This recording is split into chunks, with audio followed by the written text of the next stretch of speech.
Ubuntu rw'amahoro inshuro ya 17 umwaka w'ibihumbi 2023 ruzotanguzwa icese n'umukuru w'igihugu cyacu cy'u Burundi nyene cyubahiro General Major Evariste Ndayishimiye kwigenekerezo rya 31 gitugutu umwaka w'ibihumbi 2023 ku kibuga cy'umupira w'amaguru cy'Imuyinga bikazosozerwa ku kibuga cy'umupira w'amaguru citiriwe Nkurunziza Peace Park Complex i Makamba.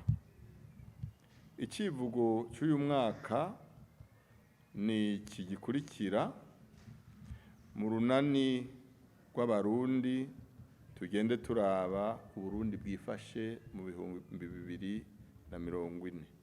Intwara rumuri zizogendera amakomine yose agize igihugu cy'u Burundi zigenda zishigikira ibikorwa by'iterambere zizohasanga muri izi ntara nshasha zitanu ari zo Bujumbura, Gitega, Burunga, Buhumuza na Butanyerera. Hari ibikorwa bitandukanye byatunganyijwe dufatanije n'ubushikiranganje bujejwe inkino, ubushikiranganje bujejwe ingenzi be n'ishirahamwe ry'ubunonotsi ari ryo Seno mu mfunyapfunyo. Tubibutse yuko urumuri rw'amahoro rwatanguye hano mu Burundi mu mwaka w'ibihumbi 2006 inyuma y'umwaka umwe gusa umuhisi nyene cyubahiro Petero Nkurunziza agiye ku butegetsi.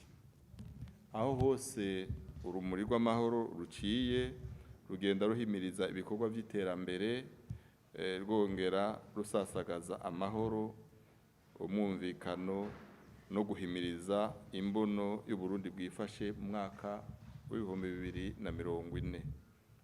Uburundi buteye imbere. Turatumiye abarundi bose kwitabira urumuri rw'amahoro, icyo gikorwa ciza citeka mu Burundi bwacu. Murakoze.